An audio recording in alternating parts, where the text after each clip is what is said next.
In this video, I'm going to show you where to find the default Wi-Fi name and password for your Belkin router. Most routers have a sticker on the bottom or side that displays the default Wi-Fi network name and password. This sticker contains important details about your router.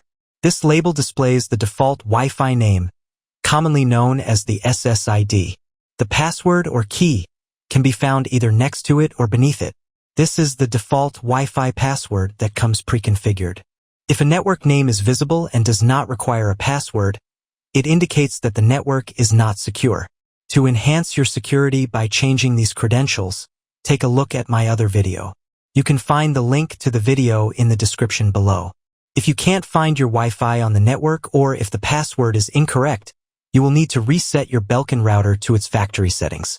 You can find instructions for doing this in a separate video linked in the description below. If you found this video helpful, please give it a thumbs up and share your thoughts in the comments.